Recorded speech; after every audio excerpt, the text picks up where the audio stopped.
কি এবং কতটুকু উৎপাদন করতে হবে, কার জন্য উৎপাদন করতে হবে, কি উপায় উৎপাদন করতে হবে। যখনই আমাদের সম্পদের কথা চিন্তা করতে যাই, আমাদের অর্থনীতির তিনটা বিষয় আমাদের মাথায় আসে। যখনই আমরা উৎপাদন করব, তখনই আমরা এই তিনটা বিষয় আমাদের মাথায় বারবার কোনো না কোনো ওয়েতে চলে আসে। এই তিনটা বিষয়ের সমস্যার কিন্তু সমাধানও রয়েছে। কি কি সমাধান রয়েছে সেটা আমরা আজকের ক্লাসে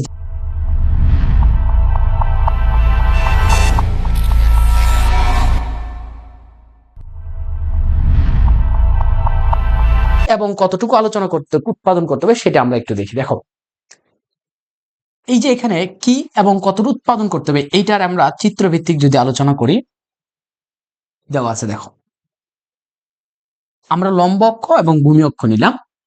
কি এবং কতটুকু, কি বলতে দুইটা যে কোনো দ্রব্য দুই দিকে আমরা নিব। একটা হচ্ছে লম্ব অক্ষ বরাবর আর একটা হচ্ছে ভূমি অক্ষ বরাবর।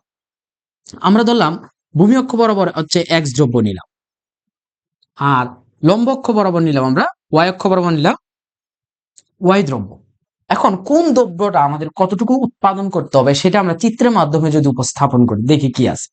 আমরা যদি এক্স দ্রব্যটি ধরি, আমরা যদি সর্বোচ্চ উৎপাদন করতে যাই, এতটুকু উৎপাদন করা যাবে, এটা ধরলাম আমি হচ্ছে 100 একক। কত? 100 একক উৎপাদন করা যাবে আমরা যদি ধরি।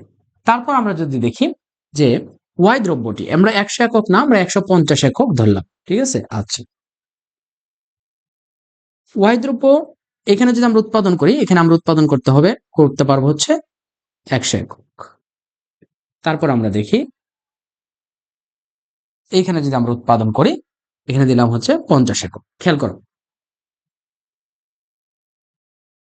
A B C 50, 100, 150। ভালো করে খেয়াল করো, কি এবং কতটুকু উৎপাদন করতে হবে এই বিষয়টা চিত্রের মাধ্যমে লক্ষ্য করা যাচ্ছে। আমরা যদি একটা দেশের অর্থনৈতিক যে বিষয়, একটা দেশে ধরলাম দুইটা দ্রব্য রয়েছে, একটা হচ্ছে এক্স দ্রব্য আর একটা হচ্ছে ওয়াই দ্রব্য, এবং এক্স দ্রব্য সর্বোচ্চ যদি আমরা উৎপাদন করতে পারবো 150 একক। কত একক? 150 একক। তখন কিন্তু আমাদের হাতে, ধরো আমাদের মোট সম্পদ রয়েছে যে 50 এবং 150, টোটাল 200। এই 200 এককের মধ্যে আমরা যদি এক্স দ্রব্য সর্বোচ্চ উৎপাদন করি, তাহলে আমরা 150 উৎপাদন করতে পারবো এবং ওয়াই দ্রব্য উৎপাদন করতে পারবো 50 একক। আবার একইভাবে ওয়াই দ্রব্য যদি সর্বোচ্চ উৎপাদন করতে যায়, তাহলে এক্স দ্রব্য আমাদের 50 একক উৎপাদন করা যাবে। অর্থাৎ আমরা যদি এ বিন্দুতে উৎপাদন করি, তাহলে উৎপাদন করা যাবে হচ্ছে 50 একক কোনটা? এক্স দ্রব্য। এবং ওয়াই দ্রব্য উৎপাদন করা যাবে কত? 150 একক। এই জায়গাটা ক্লিয়ার কিনা দেখো। আমাদের হাতে সম্পদ আছে 200 একক। ধরো আমাদের হাতে 200 একক সম্পদ আছে, কারণ আমাদের মৌলিক তিনটা সমস্যা, কি এবং কতটুকু উৎপাদন করতে হবে, এটা তো একটা সমস্যা। কারণ আমাদের কি এবং কতটুকু উৎপাদন করা যাবে, আমাদের বলা হয়েছে কি উৎপাদন করা যাবে, এক্স দ্রব্য আর ওয়াই দ্রব্য উৎপাদন করতে পারবো।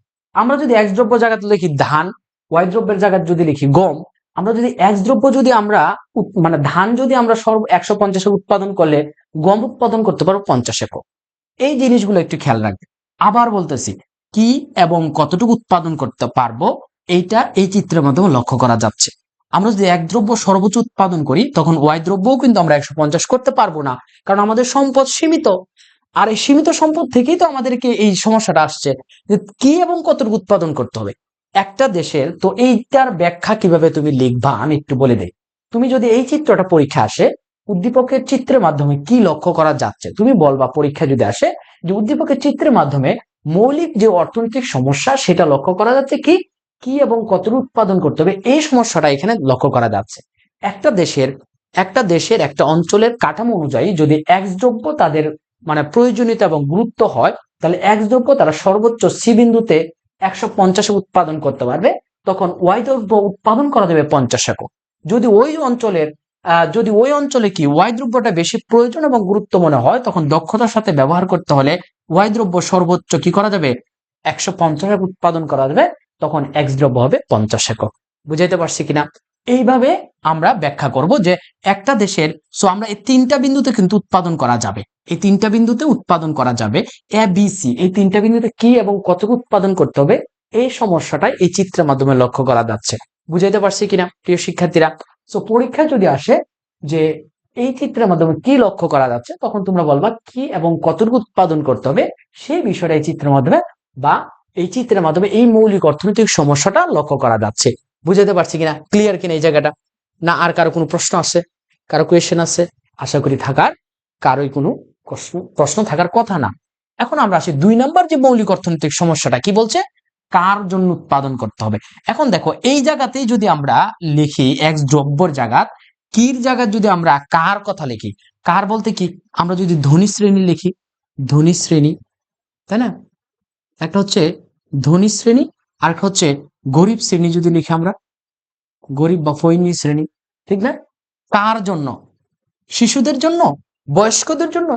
মানে এই যে উৎপাদনটা করতে হবে 2 নাম্বার যে সমস্যাটা, সেটা কি বললাম, এইখানে কি এবং কতর উৎপাদনের জায়গায় আমরা যদি লিখি 2 নাম্বার যে আমাদের সমস্যাটা, সেটা হচ্ছে কার জন্য উৎপাদন করতে হবে, তাই না? কার জন্য উৎপাদন করতে হবে, কার জন্য উৎপাদন করতে হবে। এখন বলো, আমরা যদি লিখি সেম ওয়েতে, এইটার মধ্যে কি লক্ষ্য করা যাচ্ছে দেখো, ওয়াই অক্ষ বরাবর এবং এক্স অক্ষ বরাবর, এক্স অক্ষ বরাবর দেখছি ধনী শ্রেণী, ঠিক আছে? আমরা যদি এক্স অক্ষ বরাবর লিখছি হচ্ছে ধনী শ্রেণী, হ্যাঁ, আর ওয়াই অক্ষ বরাবর লিখছি আমরা কি, গরিব শ্রেণী। ওকে, দেখো এইখানে শ্রেণী বিভাজন করে লক্ষ্য করা যাচ্ছে যে কার জন্য উৎপাদন করতে হবে। যদি পরীক্ষা আসে যে মৌলিক 3টা সমস্যা, এই সমস্যার মধ্যে কোন সমস্যাটা এখানে লক্ষ্য করা যাচ্ছে, এখানে যে সমস্যাটা সেটা হচ্ছে কার জন্য উৎপাদন করতে হবে, কার জন্য উৎপাদন করতে হবে, অর্থাৎ ধনী শ্রেণী অথবা গরিব শ্রেণী। এখন আমরা যদি ধনী শ্রেণীর জন্য 150 ভাগ উৎপাদন করি, তাহলে গরিব শ্রেণীর জন্য উৎপাদন করা যাবে 50 ভাগ, কারণ আমাদের হাতে সম্পদ সীমিত, কিন্তু অসীম চাওয়া পাওয়া, কারণ অসীম চাওয়া পাওয়া থাকলে হবে না, এই 200 এককের ভিতরে আমাকে উৎপাদন করতে হবে। অর্থাৎ কার জন্য উৎপাদন করতে হবে, একটা দেশের অঞ্চলের মানুষের চাহিদা, তাদের অভাব, তাদের গুরুত্ব এবং তাদের প্রয়োজনীয়তা অনুযায়ী আমাদেরকে নির্বাচন করতে হবে। বুঝাতে পারছি কিনা? যদি পরীক্ষায় আসে যে মৌলিক অর্থনৈতিক সমস্যা কয়টি, 3টি, এটা কে দিচ্ছেন, পি এ স্যামুয়েলসন দিচ্ছেন, যে মৌলিক অর্থনৈতিক সমস্যা হচ্ছে 3টি, এই 3টি সমস্যার জন্য কি এবং কতটুকু উৎপাদন করতে হবে এই চিত্র, কার জন্য উৎপাদন করতে হবে একই চিত্র, জাস্ট খালি দেখতে হবে কার জন্য দিছে নাকি কি এবং কতটুকু দিছে, এইটা দিয়ে তুমি বিশ্লেষণ করবা। একটা দ্রব্য সর্বোচ্চ উৎপাদন করলে আরেকটা দ্রব্য কমায় ফেলতে হবে, একই সাথে সমান সমান উৎপাদন করা যাবে না, এবং এই 3টা বিন্দুতে উৎপাদন করা যাবে, সেটা 4টা বিন্দু থাকতে পারে, 5টা বিন্দু থাকতে পারে। বুঝাতে পারছি কিনা? সো প্রশ্ন আসবে, তুমি উত্তর করবা, তুমি যা বুঝছো সেটা তুমি তোমার খাতায় লিখবা, এর বাহিরে কিন্তু আসবে না। বুঝাইতে পারছি কিনা প্রিয় শিক্ষার্থীরা? সো কার জন্য উৎপাদন করতে হবে, কি উপায় উৎপাদন করতে হবে, সেইটা আমাদের বাকি রয়েছে, কার জন্য অলরেডি শেষ। এখন যদি আমরা লিখি যে কি উপায় উৎপাদন করতে হবে, 3 নম্বর সমস্যাটা কি, অর্থনীতিতে যে মৌলিক সমস্যাটা, সেটা 3 নম্বর সমস্যাটা কি, খেয়াল করো। 3 নম্বর সমস্যাটা হচ্ছে কি উপায় উৎপাদন করতে হবে, তাই না? কি উপায়ে উৎপাদন করতে হবে, উৎপাদন করতে হবে। তোমরা বই ওপেন করবা, পি.এস. স্যামুয়েলসন মৌলিক যে অর্থনৈতিক সমস্যাগুলোর কথা আলোচনা করছে, এর মধ্যে কি উপায় উৎপাদন করতে হবে এই আলোচনাটুকু কতটুকু করছে দেখবা। কি উপায়ে যখন আমরা চিন্তা করব, উপায় আমাদের অর্থনীতিতে 4টা উপায় রয়েছে। কয়টা উপায়?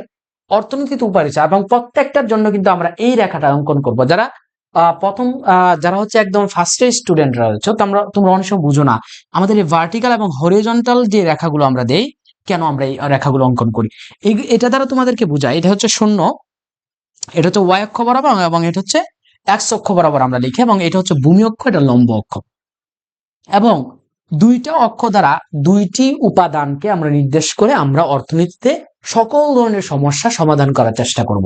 দেখো এখানে মৌলিক যে অর্থনৈতিক যে 3টা সমস্যা আছে, এর মধ্যে কি উপায় উৎপাদন করতে হবে এইটা এখানে লক্ষ্য করা যাচ্ছে, তাই না? কি উপায় উৎপাদন করতে হবে, এখন উপায় কয়টা? উপায় 4টা। অর্থনীতিতে উৎপাদনের উপকরণ 4টা। উপকরণ কয়টা? 4টা। আবার বলতেছি, অর্থনীতি উৎপাদনের উপকরণ কয়টা? 4টা। ভূমি, শ্রম, মূলধন, সংগঠন। আবার বলি, ভূমি, শ্রম, মূলধন, সংগঠন। ভূমি, শ্রম, মূলধন, সংগঠন, এই হচ্ছে 4টা উপকরণের মধ্যে আমরা 2টা উপকরণ যদি এক পাশে নিই, মূলধন, এক পাশে যদি আমরা মূলধন, মূলধনকে জার্মান ভাষায় কে দ্বারা ডিনোট করা হয়, আর শ্রমকে আমরা যদি অন্য পাশে যদি আমরা শ্রম নেই, এটাকে এল দ্বারা ডিনোট করা হয়ে থাকে, এল দ্বারা ডিনোট করা হয়ে থাকে। কিসের দ্বারা ডিনোট করা হয়ে থাকে? এল দ্বারা ডিনোট করা হয়ে থাকে। বুঝাতে পারছি কিনা? আচ্ছা, দেখো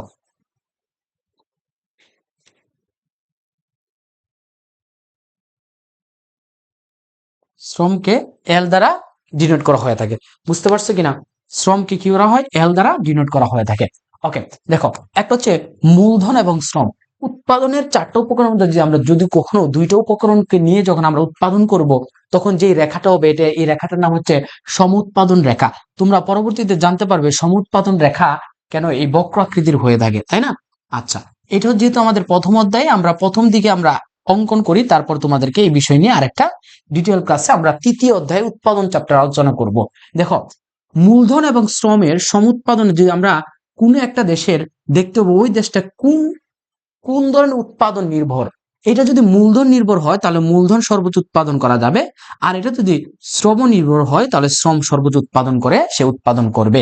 এখন আমরা যদি দেখি যে শ্রম ধরা হচ্ছে, আমরা ধরলাম হচ্ছে L2, আর এটা ধরলাম L1, এটা ধরলাম হচ্ছে K1, আর এটা ধরলাম হচ্ছে K2। দেখো, K1 শ্রম, আমাদের দেশ বাংলাদেশ কিন্তু শ্রমনিবিড়। যদি একটা দেশ শ্রম দ্বারা উৎপাদন করা হয় তখন এই দেশটা হবে শ্রমনিবিড় দেশ, এবং এটাকে যদি মূলধনকে কাজে লাগিয়ে যদি উৎপাদন করা হয় সেটাকে বলবো আমরা মূলধন নিবিড় বা পুঁজিবাদী বা পুঁজি নির্ভরশীল একটা দেশ। এখন অর্থনীতিতে আমরা বিভিন্ন উপায়ে কিন্তু উৎপাদন করতে পারি। উপায়ের মধ্যে হচ্ছে চারটা উপায় আছে, এর মধ্যে আমরা মূলধন এবং শ্রম দুইটার মধ্যে কোন দুইটা নিয়ে উৎপাদন করব এটা ওই দেশের অভাব এবং প্রয়োজনীয়তা এবং তাদের সম্পদের মধ্যে বিবেচনা করতে হবে। যেহেতু মৌলিক অর্থনৈতিক সমস্যা আমাদের তিনটা, এর মধ্যে 3 নম্বর সমস্যা বললাম কি উপায় উৎপাদন করতে হবে, তাই না? এখন উপায় কিন্তু আমাদের চারটার মধ্যে দুইটা নিলাম, একটা মূলধন আর একটা হচ্ছে শ্রম। একটা মূলধন আর একটা শ্রম। মূলধন যদি আমরা মূলধন একটা অঞ্চলের, ধরো এই চিত্রটা আমি যদি ব্যাখ্যা করি, কোনো অঞ্চলের তাদের পরিস্থিতি অনুযায়ী ওই অঞ্চল যদি মূলধন নিবিড় অঞ্চল হয়, তো মূলধনের উপর নির্ভর করে যদি উৎপাদন করা হয় তাহলে ওই অঞ্চল উৎপাদনটা হবে মূলধন নিবিড় উৎপাদন। আবার যদি কোনো কারণে শ্রম নিবিড় হয়ে থাকে, অর্থাৎ শ্রম দ্বারা যদি উৎপাদনটা বেশি নির্ভরশীল হয়ে থাকে, তাহলে শ্রমকে সর্বোচ্চ কাজে লাগিয়ে যখন আমরা উৎপাদনটা করব তখন এটা হয়ে যাবে শ্রম নিবিড়। অর্থাৎ বি বিন্দুতে উৎপাদন করলে শ্রম নিবিড় অঞ্চল, আর এ বিন্দুতে উৎপাদন করলে তা হয়ে যাবে কি, এ বিন্দুতে যদি আমরা উৎপাদন করি তা হয়ে যাবে হচ্ছে মূলধন নিবিড় উৎপাদন ব্যবস্থা, বি বিন্দু উৎপাদন করলে হবে শ্রমনিবিড় উৎপাদন ব্যবস্থা। তাহলে কি উপায় উৎপাদন করতে হবে যদি পরীক্ষা আসে, তাহলে বলবো আমরা উপায়ের মধ্যে যদি লিখি যে মূলধন নিবিড় নাকি শ্রমনিবিড়, দুইটা উপায় কিন্তু এখানে আমরা আলোচনা করলাম। ঠিক আছে, বুঝাতে পারছি কিনা? যদি তোমাদের প্রশ্ন আসে, পরীক্ষায় যদি প্রশ্ন আসে কিভাবে লিখবা, এইটা উল্লেখ করা থাকলে তুমি বলবো অর্থনীতিতে কি উপায় উৎপাদন করতে হবে, এই সমস্যাটা চিত্রের মাধ্যমে লক্ষ্য করা যাচ্ছে। অর্থনীতিতে কি উৎপাদন করতে হবে বা কি উপায় উৎপাদন করতে হবে এই সমস্যাটা অর্থনীতিতে লক্ষ্য করা যাচ্ছে। তোমরা কি বলতে পারবা কিনা প্রিয় শিক্ষার্থীরা? আশা করি তোমরা পারবা, তাই না? কারণ এইখানে যে আমরা তিনটা চিত্র আলোচনা করলাম, একটা হচ্ছে কি এবং কতটুকু উৎপাদন করতে হবে, তারপর হচ্ছে কার জন্য উৎপাদন করতে হবে, 3 নম্বর যে সমস্যাটা কি উপায় উৎপাদন করতে হবে। বুঝাতে পারছি কিনা? আশা করি তোমরা শেষ পর্যন্ত এভাবে যদি ক্লাসটুকু দেখো তোমরা কিন্তু বুঝতে পারবা যে অর্থনীতির যে আসল মজাটা কোথায়। সেই মজাটা হচ্ছে যে সমস্যা, দেখো জীবনে যদি সমস্যা না থাকে তুমি কিন্তু জীবনের যে আসল মাহাত্ম্য সেটা তুমি বুঝতে পারবে।